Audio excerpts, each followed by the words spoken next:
Hello students, welcome to chemistry believers. और previous lecture में हम लोगों ने प्राइमरी वैलेंसी सेकेंडरी वैलेंसी को ओरली देखा था। ठीक है, उसके आगे कंटिन्यू करते हैं आज। तो प्रीवियस लेक्चर में हम लोगों ने कुछ इंपॉर्टेंट चीज़ें देखी थी। स्टार्टिंग देखी थी, वर्नर्स वर्क के बारे में देखा था कि कैसे उन्होंने स्टार्ट किया और स्ट्रक्चर और बॉन्डिंग का क्या इंपॉर्टेंस होता है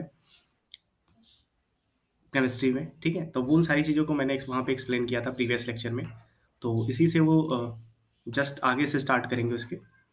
ठीक है, तो अगर आप लोगों ने चैनल को सब्सक्राइब नहीं किया है तो कर देना, और लाइक करना वीडियो अच्छी लगे तो, और शेयर करना अपने फ्रेंड्स में। सो स्टार्ट करते हैं उसी के आगे। तो primary valencies and secondary valency को एक बार फिर से देख लेते हैं यहाँ पे। तो बताया था मैंने कि प्राइमरी वैलेंसी जो होती है वो होती है generally oxidation state of metal. Oxidation state of metal होती है। एंड जो सेकेंडरी वैलेंसी होती है that is coordination number. Coordination number. ठीक है, तो ऑक्सीडेशन स्टेट ऑफ मेटल की बात करें, जैसे यहाँ पे हम ले लेते हैं, जैसे कि हमारे पास कॉम्प्लेक्स है CO NH3 6 3+। ठीक है, तो यहाँ पे जो कोबाल्ट का ऑक्सीडेशन स्टेट है दैट इज +3 है। ये कैसे आया +3? ठीक है, ये सारी चीज़ें हम आगे सीखेंगे। ठीक है, कैसे निकालते हैं ऑक्सीडेशन स्टेट्स। बट अभी यहाँ पे हमको वर्नर का जो वर्क था उसको समझना है, तो उसके लिए हमको डायरेक्टली देखना पड़ेगा। ठीक है, फिर हम इसको सीखेंगे कैसे निकालते हैं ऑक्सीडेशन स्टेट्स। तो ये +3 ऑक्सीडेशन स्टेट ही शो करता है प्राइमरी वैलेंसीज को।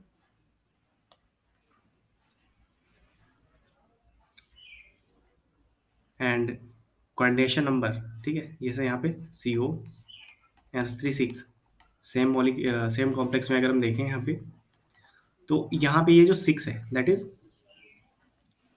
Secondary valency. ठीक है, तो ये सेकेंडरी वैलेंसी को शो करता है। तो ये चीज़ों के बारे में मैंने बताया था।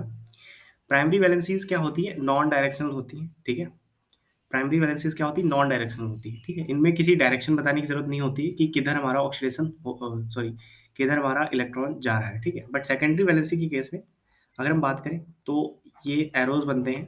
ठीक है, ऐसे एरोज बनते हैं, तो डायरेक्शंस बिहेवियर्स वो करते हैं। ठीक है, तो जहाँ पे भी सेकेंडरी वैलेंसी का वो होगा, वहाँ पे हम एरोज का यूज़ करते हैं। ठीक है, डायरेक्शन दिखाने के लिए।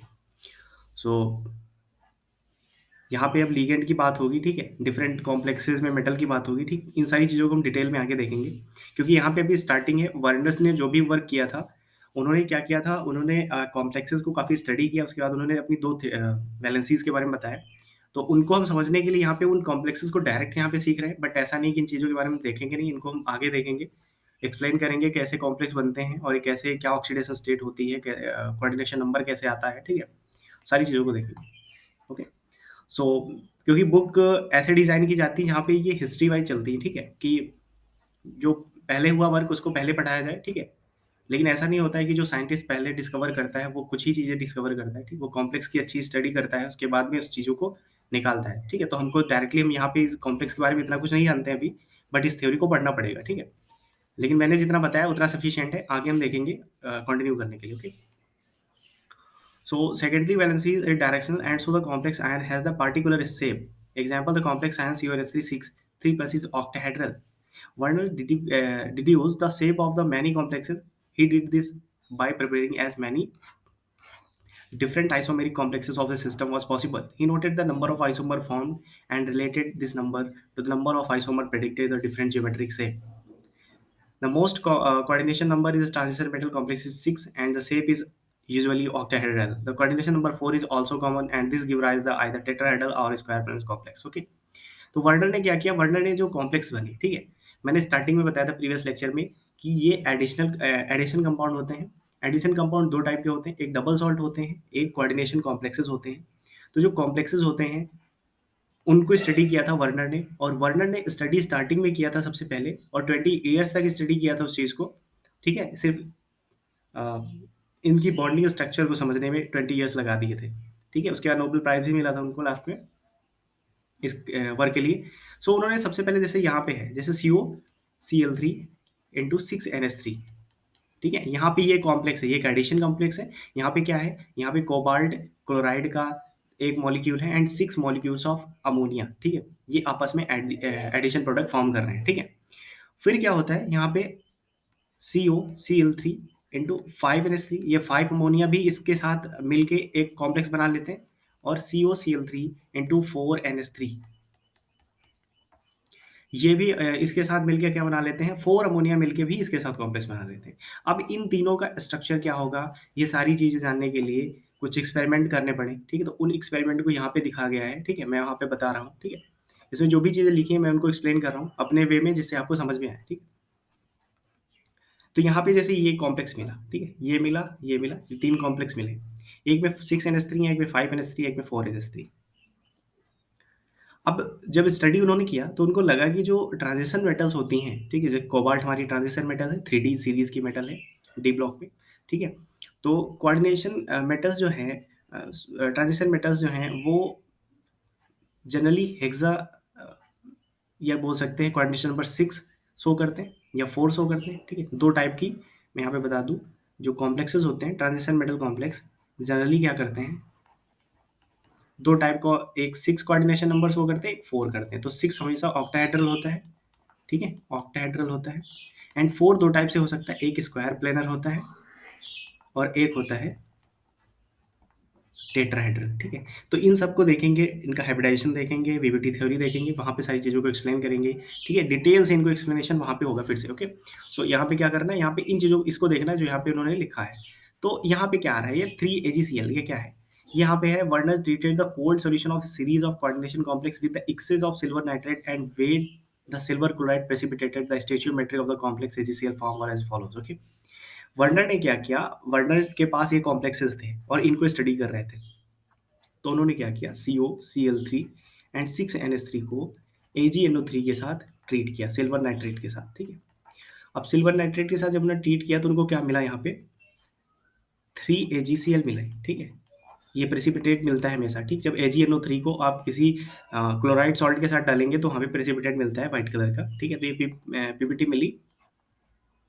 अब यहाँ पे 3 मॉलिक्यूल्स ऑफ AgCl मिल रहे थे जब स्टोइचियोमेट्री को यहाँ पे उन्होंने क्या किया, कैलकुलेट किया, ठीक है?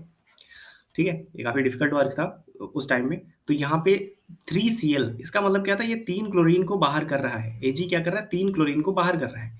इसका मतलब इस कॉम्प्लेक्स में क्या था कि 3 क्लोरीन एटम्स जो होंगे, 3 क्लोरीन एटम्स क्या होंगे, वो फ्री होंगे, ठीक है? वो आयनाइज़ हो सकते हैं, वो निकल सकते हैं, तभी यहाँ पे क्या हुआ होगा, 3AgCl बना, ठीक है?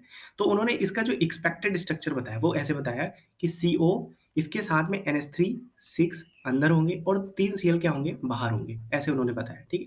कि ये जो बाहर वाले Cl है वो Ag से रिएक्शन करके AgCl बना सकते हैं और कोऑर्डिनेशन नंबर 6 अंदर सैटिस्फाई कर रहा है, ठीक है? तो ये पॉसिबल कॉम्प्लेक्स होगा उसका, और ये सही भी था, ठीक है? उन्होंने जो बताया ये करेक्ट भी था, ठीक है? इसको स्टडी करने में टाइम लग गया, बट ये करेक्ट था। इसके बाद यहाँ पे अगर हम दूसरे को देखें, COCl3 इंटू 5NH3, यहाँ पे 2AgCl, तो यहाँ पे भी AgNO3 सिल्वर नाइट्रेट के साथ इसको ट्रीट करेंगे। तो यहाँ पे क्या बना रहा है, 2 AgCl निकाल रहा है। 2 AgCl निकालने का क्या मतलब है कि 2 क्लोरीन फ्री रहेंगे। तो यहाँ पे देखते हैं, इसमें 2 क्लोरीन को बाहर करके देखते हैं, CO अंदर कितने बचेंगे, 1 क्लोरीन बचेगा और 5 NH3 बचेंगे, sorry NH3 5, okay, COCl NH3 5, और 2 क्लोरीन बाहर होंगे क्योंकि वही क्या हो रहे हैं, प्रेसिपिटेट हो रहे हैं यहाँ पे 2 क्लोरीन्स।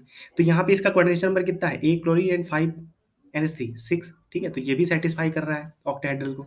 तो उन्होंने यहाँ पे सेम ऐसे भी इसका भी करेंगे तो ये इसमें भी ऑक्टाहेड्रल आ जाएगा, ठीक है? तो ये उनका पहला एक्सपेरिमेंट था, ठीक है? जो एक्सप्लेन कर रहा था कि कॉम्प्लेक्सेस में ये सारे एक ही स्फीयर के अंदर नहीं होते हैं, कुछ बाहर होते हैं, कुछ अंदर होते हैं, ठीक है? अब इन्हीं को समझना मेन चीज़ थी, ठीक है? यहाँ पे वही चीज़ लिखा है, through 3 chlorine are ionic and hence precipitated, ठीक है? जो मैंने एक्सप्लेन किया उस चीज़ को यहाँ पे डिटेल में लिखा गया है, ठीक है? यहाँ तक लिखा गया है। तो अब मैं इनको आगे पढ़ूँगा, तो यहाँ पे अब देखते हैं, ठीक है?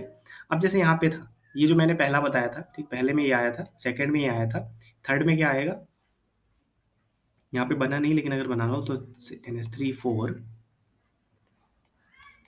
Cl2 एंड बाहर एक Cl बचेगा, ठीक? जिसमें एक AgCl प्रेसिपिटेट हो रहा था। अब यहाँ पे देखने का ये है कि यहाँ पे 6 अमोनिया ग्रुप लगे हैं, ठीक है? अब ये मैंने बताया था ये क्या होता है, दिस इज कोऑर्डिनेशन नंबर। तो कोऑर्डिनेशन नंबर क्या शो करता है, डायरेक्शनल बिहेवियर शो करता है, इसलिए एरो यूज किए जाते हैं, ठीक है? जो कोऑर्डिनेशन नंबर होता है दैट इज़ ये क्या शो करता है डायरेक्शनल बिहेवियर, इसलिए एरो यूज़ किए जाते हैं। ये इनको कोऑर्डिनेट बॉन्ड बोलते हैं, इनको क्या बोलते हैं? That is called coordinate bond, को बोलते हैं कोऑर्डिनेट बॉन्ड। ठीक है, ये 6 कोऑर्डिनेट बॉन्ड बनाता है। ठीक है, CONH3 6 अंदर है, 3 प्लस एंड 3 Cl माइनस ये बाहर है। ठीक है, ये Cl बाहर है। ठीक है, ऐसे ही इसका देखें तो यहाँ पे 5 NH3 अंदर है, एक Cl और अंदर है। ठीक है, क्योंकि ये स्फेयर है। ठीक है, इसको बोलते हैं, अब मैं इसको बता ही देता हूँ। ठीक है, क्योंकि क्लियर हो जाएगा तो अब आपको आगे की चीज़ें समझ में आएंगी। जैसे ये लिखा होता है, इसको बोलते हैं, ये जो ब्रैकेट के अंदर का पार्ट होता है। ठीक है, इस पूरे पार्ट को, ब्रैकेट के अंदर के पार्ट को क्या बोलते हैं? इसको बोलते हैं coordination sphere. Coordination sphere.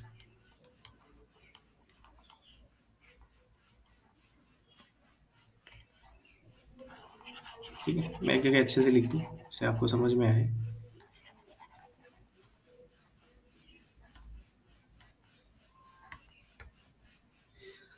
CONH3 5 Cl2 जैसे ये है। ठीक है, एज एन एग्जाम्पल ले लेते हैं इसको। तो यहाँ पे कौन कौन सी चीज़ें क्या डिनोट करती हैं? तो सबसे पहली चीज़ है क्या है? इसको बोलते हैं कोऑर्डिनेशन स्फेयर। जितना ब्रैकेट के अंदर उसको क्या बोलते हैं? Coordination sphere.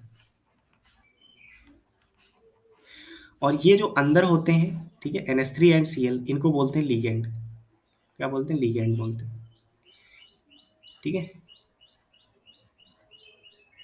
ठीक है। और ये जो इसके ऊपर आएगा, ये चार्ज आएगा, क्योंकि बाहर तो 2 क्लोरीन माइनस में है, तो उसको सेटिस्फाई करने के लिए यहाँ पे 2 प्लस होना चाहिए इस पूरे स्फेयर पे। तो इसको बोलते हैं चार्ज ऑन कटायनिक स्फेयर। ठीक है, यहाँ पे जब पॉजिटिव चार्ज होगा तो कटायनिक स्फेयर होगा, नेगेटिव चार्ज होगा तो उसका एनायनिक स्फेयर बोलते हैं। ठीक है, ये तो मेटल होता है, सबको पता ही है। दिस इज अ मेटल, और जनरली ट्रांजिशन मेटल्स होते हैं। ठीक है, तो ये कुछ जनरल इन्फॉर्मेशन थी। अब देखते हैं यहाँ पे, और ये कोऑर्डिनेशन नंबर है। ठीक है, ये 5 एंड यहाँ पे एक इसका क्लोरीन का होगा। ठीक, जितने अंदर लिगेंड्स मौजूद होंगे उनका नंबर जो होता है that is coordination number. Okay, यहाँ पे क्या है? Coordination number. ठीक है, इसको जनरली हम शॉर्टकट में CN भी लिखते हैं।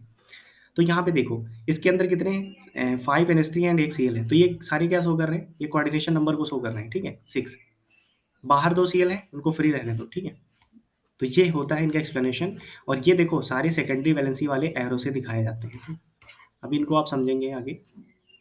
अब देखो यहाँ पे इसी चीज़ को लिखा गया है फिर से, 6 NH3, 5 NH3 है, 4 NH3। ठीक है, तो ये कॉम्प्लेक्सेस बनते हैं। Find the shape of the complex, यहाँ पे भी प्रेसिपिटेशन ही है। ठीक है, कि COCl3 के साथ 3 क्लोरीन बाहर आएंगे, 6 NH3 अंदर जाएंगे, और अंदर रहने चाहिए टोटल 6। ठीक है, 5 NH3 है तो एक Cl को लाना पड़ेगा, 4 CH3 तो 2 Cl को अंदर लाना पड़ेगा। ठीक है, क्योंकि जो स्ट्रक्चर होते हैं, ठीक है, जैसे ऑक्टाहेड्रल स्ट्रक्चर है, ऑक्टाहेड्रल स्ट्रक्चर ये क्या शो करता है? Coordination number 6। और जो टेट्राहेड्रल या स्क्वायर प्लेनर, ये क्या शो करता है? 4। तो ये जनरली क्या होते हैं? ये एक वेरी मोस्ट स्टेबल स्ट्रक्चर्स होते हैं, मोस्ट स्टेबल स्ट्रक्चर। और हर कंपाउंड चाहेगा कि ये स्टेबल रहे, इसलिए क्या करता है? अंदर 6 या तो कंप्लीट करता है या तो 4 कंप्लीट करता है। अब ये भी लॉजिक है कि कौन 6 करेगा, कौन 4 करेगा। ठीक, ऐसा नहीं होता है जो 6 कर सकता है वो 4 भी कर सकता है, ऐसा ज़रूरी नहीं होता है, और हो भी सकता है। ठीक है, इसके लिए थ्योरीज़ बनाई गई थी, क्योंकि बॉन्डिंग इतनी ईज़ी नहीं थी इसकी, ना स्ट्रक्चर इसका इतना ईज़ी था। ठीक है, कि वर्नर की थ्योरीज़ को करेक्टली एक्सप्लेन कर पाए। ठीक है, इसके बाद में हमारी VBT थ्योरी आती है। ठीक है, जो शायद होगी इसमें, उसको हम आगे पढ़ेंगे। और VBT भी एक्सप्लेन नहीं कर पाई थी कंप्लीटली, तो CFT थ्योरी आई थी, crystal field theory. This is the valence bond theory and this is the crystal field theory. और इसके बाद CFT भी करेक्टली एक्सप्लेन नहीं कर पाई कुछ चीज़ों को, तो यहाँ पे लिगेंड फील्ड थ्योरी आई। ठीक है, तो आज जो थ्योरी चलती है वो लिगेंड फील्ड थ्योरी चलती है। ठीक है, और शायद लिगेंड फील्ड थ्योरी इस बुक में एक्सप्लेनेशन नहीं है उसका। ठीक है, क्योंकि थोड़ा हाइयर में चली जाती है वो, और तो सिमेट्री को कॉन्सेप्ट आने लगते हैं उसमें, तो उसको यहाँ पे एक्सप्लेन नहीं किया गया। CFT तक एक्सप्लेन है, होगा शायद, और उसका भी ज़्यादा डिटेल में नहीं होगा। ठीक, तो VBT एंड CFT पढ़ना है यहाँ पे। ठीक है, उसके आगे की थ्योरीज बाद में देखेंगे। सो यहाँ पे जो है, यहाँ पे कुछ शेप है। ठीक है, जैसे ट्राइगोनल, प्लेनर हेक्सागोन। ठीक है, तो प्लेनर हेक्सागोन ऐसे ही होता है, हेक्सागोन 6 होती हैं यहाँ पे साइड्स। ये होता है ट्राइगोनल प्रिज्म। ठीक है, तो प्रिज्म जैसा होता है, आपने प्रिज्म देखा होगा। ठीक, प्रिज्म का शेप को ट्राइगोनल प्रिज्म बोलते हैं। ये ऑक्टाहेड्रन ऐसा होता है। ठीक है, ये ऑक्टाहेड्रल स्ट्रक्चर का होता है। मैं स्ट्रक्चर बना के भी एक्सप्लेन कर सकता हूँ। ठीक है, कि कैसे ऑक्टाहेड्रल होता है। जैसे कॉम्प्लेक्स हम ले रहे थे CONH3 6, तो NH3 ऐसे होता है, NH3 ये क्या होते हैं, एक प्लेन में होते हैं, 4 लिगेंड एक प्लेन में होते हैं, एक होता है NH3 ऊपर, एक होता है नीचे साइड में, परपेंडिकुलर होते हैं दोनों। इनको अगर हम ज्वाइंट कर देंगे चारों कॉर्नर्स को ऐसे, तो हमारा ये स्ट्रक्चर बन जाएगा ऑक्टाहेड्रॉन का, ठीक है। तो ये 6 कोऑर्डिनेशन नंबर के लिए इतने पॉसिबल स्ट्रक्चर होते हैं, ठीक है। Planar hexagon, triangular prism and octahedral, ये किसके लिए होते हैं, कोऑर्डिनेशन नंबर 6 के लिए होते हैं, कोऑर्डिनेशन नंबर 6 के लिए होते हैं, ठीक है।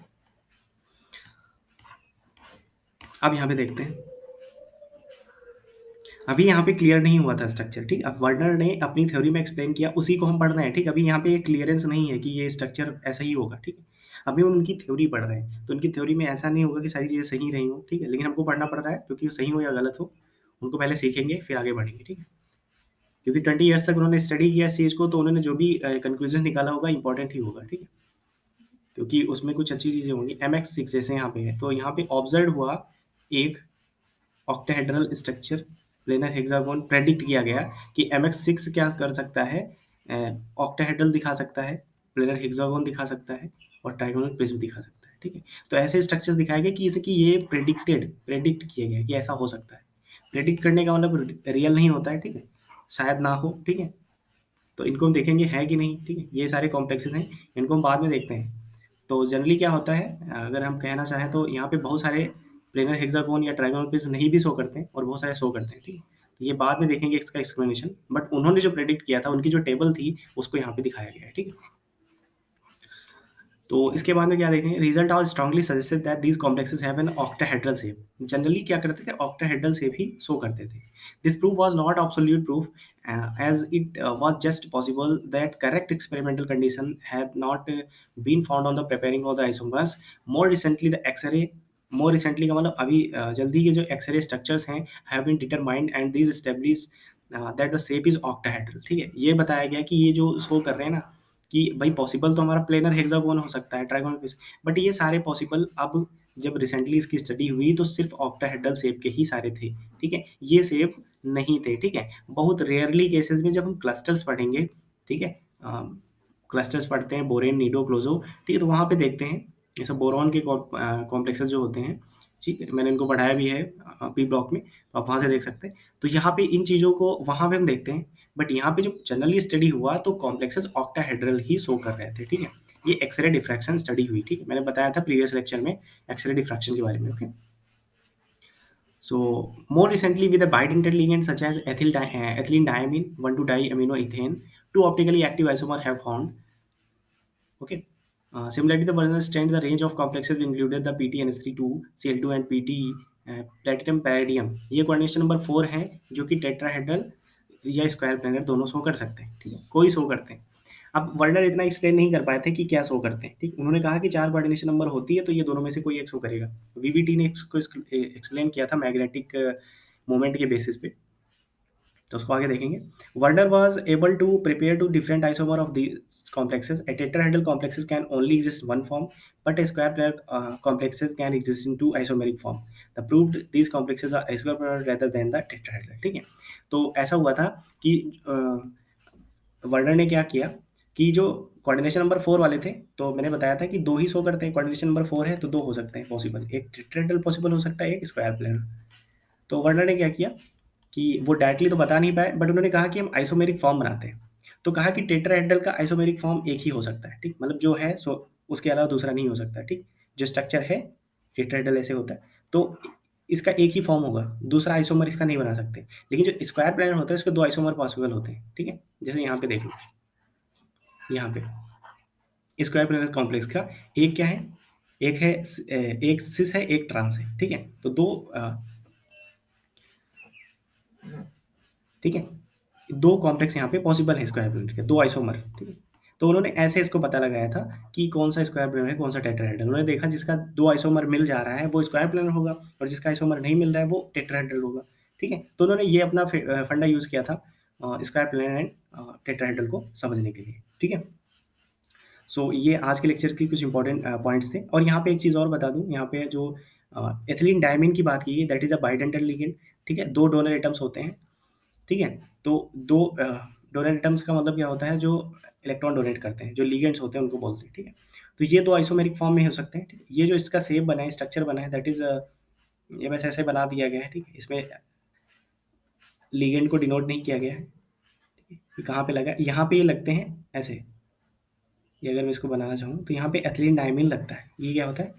एथिलीन डायमीन, और 2 तरफ से डोनेट करता है, इसलिए 2 तरफ से जॉइंट होता है। यहाँ पे ऐसे जॉइंट होता है, ठीक है?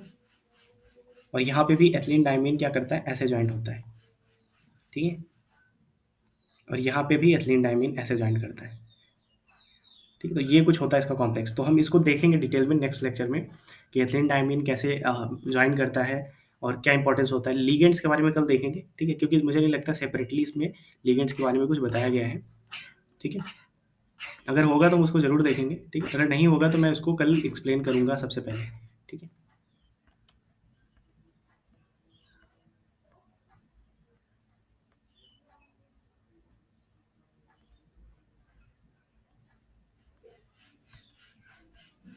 ठीक है, तो शायद इसमें लिगेंड के बारे में सेपरेटली नहीं दिया गया है। ठीक है, तो मैं कल कल के लेक्चर में लिगेंड को बताऊँगा क्या होते हैं, लिगेंड क्या होते हैं, तभी हमको आगे की चीज़ें क्लियर होंगी। और मोर रिसेंट मेथड्स की जो मैंने बात की थी, उनको देखेंगे कि कॉम्प्लेक्स के स्टडी के लिए कैसे किया जाता है।